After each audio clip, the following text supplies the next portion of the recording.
So, at India's recent Republic Day parade, something really unique happened. A very special group took center stage, some of the most vital members of the armed forces, but folks you don't often get to see. Today, we're diving into the story behind the Army's four-legged soldiers. You know, the Indian Army's Remount and Veterinary Corps has a history that stretches back almost 2.5 centuries. It's an incredible legacy. But this year, something new is in the air, a change that really honors its deep past, while also giving us a glimpse into its incredibly versatile future. And that really brings us to the big question, doesn't it? For the very first time, we're seeing animals marching that go way beyond the traditional dog squad. We're talking camels, ponies, even raptors. So why is this happening now? And what does it say about their role in a modern military? To really get the full picture here, we first need to look at what makes this year's parade contingent a true landmark event. It's a pretty big deal. See, this year's parade is significant for a couple of reasons. It's not just about the new animals being showcased, which is cool enough on its own. The contingent is also being led by Captain Harshita Raghav, who is part of the very first group of women officers ever commissioned into the Corps. So this is a truly historic moment on multiple fronts. So, who exactly is the organization behind these incredible animal soldiers?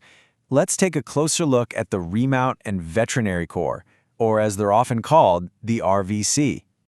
Okay, so the RVC is basically the backbone of all animal operations in the Indian Army.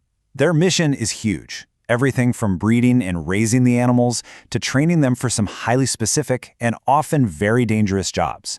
They're the caretakers, the trainers, and the strategists behind this whole unique fighting force. And this isn't some recent idea. The RVC's lineage traces all the way back to 1779. It started out as a simple stud department in Bengal and just evolved over centuries into the modern, highly decorated corps it is today.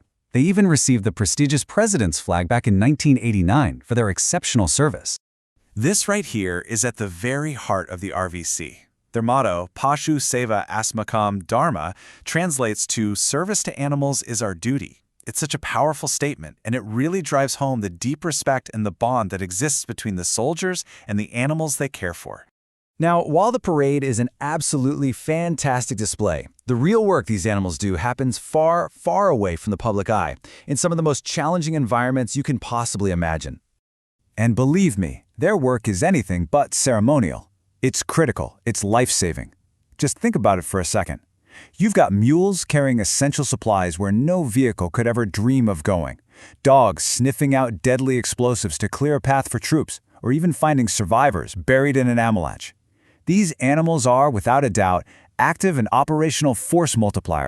Their involvement in major operations is a constant, and it's absolutely crucial. From the incredibly high-stakes Kargil conflict to UN peacekeeping missions in places like Sri Lanka, the RVC and their animals have always been there, providing support that you just can't get any other way. All right, now let's meet the specific animals that are really making headlines and turning heads at this year's parade. This is the fun part. This comparison is just fascinating. On one hand, you have the Bactrian camels, which are perfectly adapted for the freezing cold deserts of Ladakh. They can carry massive loads. We're talking up to 250 kilograms. And then on the other hand, you've got the smaller but incredibly hardy Zanskar ponies, famous for their endurance in the sub-zero temperatures of the high Himalayas. Each one is a specialist, perfectly suited for its environment. And of course, we have to talk about the Army dogs. These guys are like the Swiss Army knives of the RVC. Their skill set is just incredibly diverse, from the super high-stakes work of bomb detection to the really delicate task of finding survivors after a disaster. They are trackers, guards, and rescuers, all rolled into one. You know, what's also really significant is a recent strategic shift. The Army is now actively inducting native Indian dog breeds. The Mudhol Hound was the first to join, and now others like the Rampur and Chipperai are joining the ranks. And why? Because they're prized for their natural resilience and how well they're adapted to local conditions. But the story of the RVC isn't just about capabilities or what these animals can do. It's really about the profound, unbreakable bond between the soldiers and their animal partners, a bond that's often sealed by the ultimate sacrifice. They're often called the silent warriors. They can't speak of their own bravery, but wow, do their actions speak volumes. These animals face the exact same dangers as their human handlers, and they have proven time and time again that they will not hesitate to lay down their own lives. 2. That's the number of silent warriors from the RVC who were recently honored with gallantry awards for making that ultimate sacrifice. One of them was Kent, a 6-year-old Labrador. During a firefight, she did something absolutely unbelievable. She shielded her handler from a terrorist, taking the bullets that were meant for him, an incredible act of loyalty. The other was Phantom, a K9 with the Special Forces who was lost to enemy fire. Their sacrifices are just a powerful, powerful testament to the quiet bravery that defines these animal soldiers. So, that leaves us with one final thought. In an age filled with drones and all sorts of high-tech warfare, showcasing these animals feels more significant than ever. This reliance on the fundamental, timeless bond between a human and an animal, well, it makes you wonder, right?